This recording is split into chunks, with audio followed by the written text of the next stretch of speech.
Assalamualaikum warahmatullahi wabarakatuh.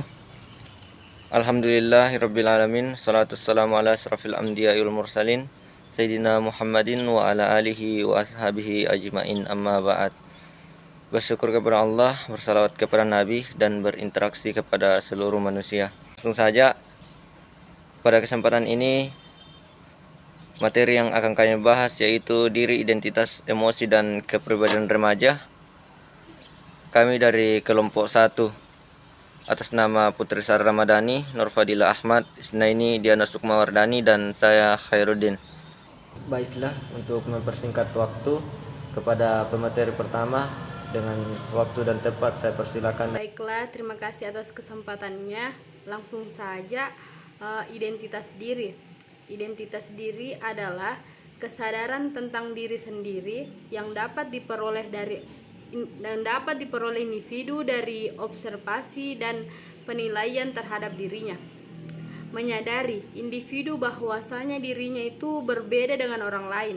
Seseorang yang memiliki perasaan identitas diri yang kuat akan memandang dirinya berbeda dengan orang lain dan tidak ada yang bisa menyamainya. Sumber dari identitas diri itu pertama lingkungan sosial seperti keluarga, tetangga, dan kelompok teman sebaya. Kemudian kedua, kelompok acuan, yaitu kelompok yang berbentuk pada remaja, misalnya kelompok agama atau kelompok yang memiliki minat yang sama, di mana melalui kelompok tersebut remaja dapat memperoleh nilai-nilai dan peran yang dapat menjadi acuan bagi dirinya. Kemudian ketiga, tokoh idola, yaitu yang sangat berarti seperti sahabat, guru, kakak, dan orang yang mereka kagumi. Kemudian emosi remaja. Menurut Daniel Goleman 1995 mendefinisikan emosi merujuk kepada makna yang paling harfiah yang diambil dari Oxford English Dictionary, yang memaknai emosi sebagai setiap kegiatan atau pergolakan pikiran, perasaan, nafsu, serta setiap keadaan mental yang hebat dan meluap-luap. Emosi juga dikatakan merujuk kepada suatu perasaan dan pikiran yang khas, suatu keadaan biologis dan psikologi, serta serangkaian kecenderungan untuk bertindak. Kemudian bentuk emosi remaja. Pertama, amarah, yang meliputi di dalamnya mengamuk, benci, marah, besar, jengkel. Kemudian kedua, kesedihan, di dalamnya meliputi pedih, sedih, murah mengasihani diri, kesepian. Kemudian ketiga, rasa takut, di dalamnya meliputi cemas, takut, gugup, khawatir. Kemudian keempat, kenikmatan, di dalamnya meliputi bahagia, gembira, bangga. Kemudian kelima, cinta, di dalamnya itu meliputi penerimaan, persahabatan, kebaikan hati. Kemudian keenam, terkejut, di dalamnya meliputi takjub dan terpana. Kemudian ketujuh, jengkel, di dalamnya meliputi hina, jijik. Kemudian yang terakhir, malu, di dalamnya meliputi malu hati, rasa bersalah, dan lain sebagainya. Baik, selanjutnya karakteristik perkembangan emosi remaja. Secara garis besar, masa remaja dapat dibagi ke dalam 4 periode, yaitu yang pertama, periode pra-remaja. Selama periode ini terjadi gejala-gejala yang hampir sama antara remaja pria maupun wanita. Perubahan fisik belum tampak jelas, tetapi pada remaja putri biasanya memperlihatkan penambahan berat badan yang cepat, sehingga mereka merasa gemuk. Gerakan-gerakan mulai kaku. Perubahan ini disertai sifat kepekaan terhadap rangsangan dari luar, sehingga mereka mudah tersinggung dan cengeng, tetapi juga cepat merasa senang atau bahkan meledak-ledak. Yang kedua, periode remaja awal. Selama periode ini, perkembangan fisik yang semakin tampak adalah perubahan fungsi alat kelamin. Karena perubahan Karena perubahan fungsi alat kelamin semakin nyata, remaja semakin sering mengalami kesukaran dalam menyesuaikan diri dengan perubahan-perubahan itu. Akibatnya, tidak jarang mereka cenderung menyendiri sehingga merasa terasing, kurang perhatian dari orang lain, atau bahkan merasa tidak ada yang memperdulikannya. Yang ketiga, periode remaja tengah. Tanggung jawab hidup yang harus semakin ditingkatkan oleh remaja, yaitu remaja harus mampu memikul sendiri, dan hal itu juga menjadi masalah tersendiri bagi mereka. Karena tuntutan peningkatan tanggung jawab tidak hanya datang dari orang tua atau anggota keluarganya, tetapi juga dari masyarakat sekitarnya. Tidak jarang, masyarakat juga menjadi masalah bagi remaja. Dan yang terakhir, periode remaja akhir. Selama periode ini, remaja mulai memandang dirinya sebagai orang dewasa dan mulai mampu menunjukkan pemikiran, sikap, perilaku yang semakin dewasa. Selanjutnya, faktor-faktor yang mempengaruhi perkembangan emosi remaja. Sejumlah faktor yang mempengaruhi perkembangan emosi remaja adalah yang pertama, perubahan jasmani. Ditunjukkan dengan adanya pertumbuhan yang sangat cepat dari anggota tubuh. Pada taraf permulaan pertumbuhan ini hanya terbatas pada bagian-bagian tertentu saja yang mengakibatkan postur tubuh menjadi tidak seimbang. Ketidakseimbangan tubuh ini sering mempunyai akibat yang tidak terduga pada perkembangan emosi remaja. Yang kedua, perubahan pola interaksi dengan orang tua. Pola asuh orang tua terhadap anak termasuk remaja sangat bervariasi. Ada yang pola asuhnya menurut apa yang dianggap terbaik oleh dirinya sendiri saja, sehingga ada yang bersifat otoriter, memanjakan anak, acuh tak acuh, tetapi ada juga yang dengan penuh kasih sayang. Perbedaan pola asuh orang tua seperti ini dapat berpengaruh terhadap perbedaan perkembangan emosi remaja. Yang ketiga, perubahan interaksi sesama teman sebaya. Faktor yang sering menimbulkan masalah emosi pada masa ini adalah hubungan cinta dengan lawan jenis. Pada masa remaja tengah, biasanya remaja benar-benar mulai jatuh cinta dengan teman lawan jenisnya. Gejala ini sebenarnya sehat bagi remaja, tetapi tidak jarang juga menimbulkan konflik atau gangguan emosi pada remaja. Yang keempat, perubahan pandangan luar. Ada sejumlah perubahan pandangan luar yang dapat menyebabkan konflik-konflik emosional dalam diri remaja, yaitu sebagai berikut. Yang pertama, sikap dunia luar terhadap remaja sering tidak konsisten. Yang kedua, di luar atau masyarakat masih menerapkan nilai-nilai yang berbeda untuk remaja laki-laki dan perempuan. Yang ketiga, seringkali kekosongan remaja dimanfaatkan oleh pihak luar yang tidak bertanggung jawab. Terus yang kelima, perubahan interaksi dengan sekolah. Pada masa anak-anak sebelum menginjak masa remaja, sekolah merupakan tempat pendidikan yang diidealkan oleh mereka. Para guru merupakan tokoh yang sangat penting dalam kehidupan mereka, karena selain tokoh intelektual, guru juga merupakan tokoh otoritas bagi para peserta didiknya. Oleh karena itu, tidak jarang anak-anak lebih percaya, lebih patuh, bahkan lebih takut kepada guru daripada orang tuanya. Posisi guru semacam ini sangat strategis apabila digunakan untuk pengembangan emosi anak melalui penyampaian materi-materi yang positif dan konstruktif. Selanjutnya, kepribadian remaja. MIA mengartikan kepribadian sebagai a social stimulus value. Jadi menurutnya, cara orang lain mereaksi itulah kepribadian individu. Dalam kata lain, pendapat orang lain yang menentukan kepribadian individu itu. Kepribadian juga diartikan sebagai kualitas perilaku individu yang tampak dalam melakukan penyesuaian dirinya terhadap lingkungan secara unik, menurut Abin Syamsuddin Makmum 1996. Selanjutnya, faktor-faktor yang mempengaruhi kepribadian. Yang pertama, fisik.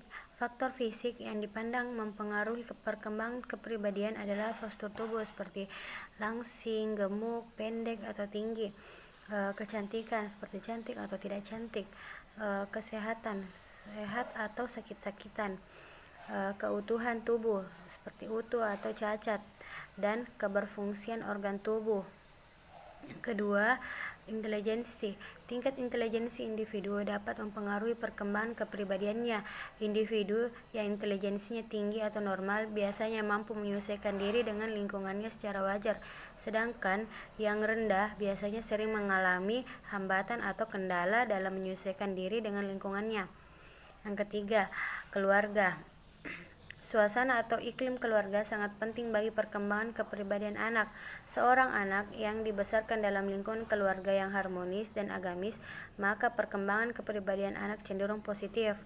Adapun anak yang dikembangkan dalam lingkungan keluarga yang broken home atau kurang harmonis, maka perkembangan kepribadiannya cenderung akan distorsi atau mengalami kelainan dalam penyesuaian dirinya. Selanjutnya yang keempat, teman sebaya. Setelah masuk sekolah, anak mulai bergaul dengan teman sebayanya dan menjadi anggota dari kelompoknya. Pada saat inilah dia mulai mengalihkan perhatiannya untuk mengembangkan sifat-sifat atau perilaku yang cocok atau dikagumi oleh teman-temannya, walaupun mungkin tidak sesuai dengan harapan orang tuanya. Melalui hubungan interpersonal dengan teman sebaya, anak belajar menilai dirinya sendiri dan kedudukannya dalam kelompok. Selanjutnya yang kelima, kebudayaan. Setiap kelompok masyarakat memiliki tradisi, adat, atau kebudayaan yang khas. Tradisi atau kebudayaan suatu masyarakat memberikan pengaruh terhadap kepribadian setiap anggotanya, baik yang menyangkut cara berpikir, bersikap, atau cara berperilaku. Selanjutnya, karakteristik kepribadian. Harlock mengemukakan bahwa penyesuaian yang sehat atau kepribadian yang sehat ditandai dengan karakteristik sebagai berikut. Yang pertama, mampu menilai diri secara realistik. 2. Mampu menilai situasi secara realistik. 3. Mampu menilai prestasi yang diperoleh secara realistik. Yang keempat, menerima tanggung jawab. Yang kelima, kemandirian. Yang keenam, dapat mengontrol emosi. Yang ketujuh, berorientasi tujuan. Yang delapan, berorientasi keluar. Yang kesembilan, penerimaan sosial. Dan yang terakhir, berbahagia. Selanjutnya, harga diri rendah. Harga diri rendah adalah evaluasi diri negatif yang dikaitkan dengan perasaan lemah, tidak berdaya, putus asa, ketakutan, rentan, rapuh, tidak lengkap, tidak berharga, dan tidak memadai. Perasaan negatif mengenai tubuhnya sendiri, keluhan fisik, dan menarik diri. Ciri-ciri harga diri rendah seperti perasaan tidak mampu, pandangan hidup yang pesimis, penurunan produktivitas, dan yang terakhir penolakan terhadap kemampuan diri. Selanjutnya saya akan menjelaskan contoh kasus yaitu harga diri rendah. Studi kasus harga diri rendah kronis pada pasien skizofrenia. Gangguan konsep diri, harga diri rendah. Populasi penelitian ini adalah orang dengan gangguan konsep diri harga diri rendah kronis dengan skizofrenia. Sampel yang digunakan yaitu pasien dengan skizofrenia yang mengalami harga diri rendah kronis. Lokasi penelitian dilakukan di RSJ Gracia Yogyakarta pada bulan Februari 2020. Pengumpulan data menggunakan teknik wawancara, observasi, dan studi dokumentasi. 1. Pengkajian. Dari proses pengkajian pada pasien didapatkan hasil subjektif bahwa pasien mengatakan malu, tidak percaya diri, dan perasaan tidak mampu. Dan data objektif yang ditemukan yaitu pasien memiliki pandangan hidup pesimis, kurangnya kontak mata selama interaksi, dan banyak menunduk. Pasien mampu menjawab pertanyaan yang diajukan perawat dengan berbicara lambat dan nada suara pelan. 2. Analisis data. Beberapa tanda pada orang yang memiliki harga diri rendah saat diobservasi dan diwawancarai, antara lain penurunan produktivitas, destruktif yang diarahkan pada orang lain, rasa diri penting yang berlebihan, rasa bersalah, mudah tersinggung atau marah yang berlebihan, ketegangan peran yang dirasakan, keluhan fisik, pandangan hidup yang bertentangan, penolakan terhadap kemampuan personal, pengurangan diri, penyalahgunaan zat, dan menarik diri dari realitas. Pada kasus yang ditemukan pada si A sesuai hasil wawancara dengan pasien yaitu yang menyebabkan pasien memiliki harga diri rendah adalah kepribadian yang pemalu dan tertutup, terbiasa menyendiri, dan kurang bersosialisasi. 3. Diagnosa keperawatan. Dapat didefinisikan bahwa harga diri rendah kronis adalah evaluasi diri atau perasaan negatif tentang diri sendiri dan kemampuan diri yang berlangsung minimal 3 bulan. Dukungan hendaknya sangat diperlukan bagi individu yang mengalami gangguan skizofrenia untuk dapat pulih. Dukungan tersebut berupa kesadaran dari keluarga pasien untuk terus memotivasi pasien ke arah kesembuhan dengan melakukan pengobatan secara rutin. 4. Implementasi keperawatan.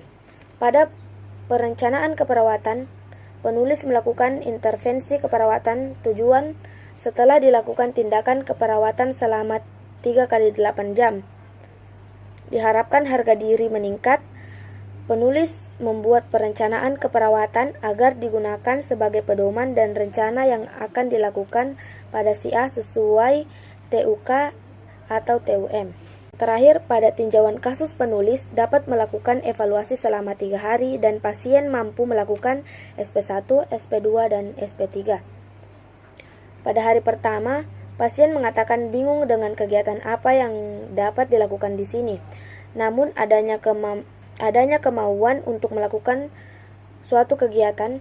Hari kedua, pasien dievaluasi SP1 dan hasil pasien melakukan kegiatan yang dapat dilakukan saat ini sesuai dengan daftar kegiatan yang sudah dibuat dan lanjut SP2. Melatih kegiatan kedua dan pasien sudah bisa melakukannya. Hari ketiga, pasien dievaluasi SP1, 2, dan lanjut ke SP3 untuk melatih kegiatan ketiga sesuai dengan daftar kegiatan yang sudah dibuat sebelumnya. Itulah tadi materi dari kelompok kami, kelompok 1, yang membahas tentang diri, identitas, emosi, dan kepribadian remaja. Sebagai kesimpulan bahwa identitas diri adalah kesadaran yang dapat diperoleh individu dari observasi dan penilaian, menyadari individu bahwa dirinya berbeda dengan orang lain. Identitas diri basis dari semua aspek konsep diri sebagai suatu kesatuan yang utuh, tidak dipengaruhi oleh pencapaian tujuan, atribut atau jabatan dan peran. Bentuk-bentuk emosi remaja: yang pertama amarah, yang ketiga rasa takut, yang keempat kenikmatan, yang kelima cinta, yang keenam terkejut, yang ketujuh jengkel, dan yang kedelapan malu. Mungkin itu saja dari kelompok kami, kurang lebihnya mohon dimaafkan. Terima kasih banyak kepada seluruh teman-teman yang masih sempat mengikuti dan menyaksikan presentasi dari kelompok kami. Kurang lebihnya mohon dimaafkan. Allahul muwaffiq ila aqwamit thoriq. Assalamualaikum warahmatullahi wabarakatuh.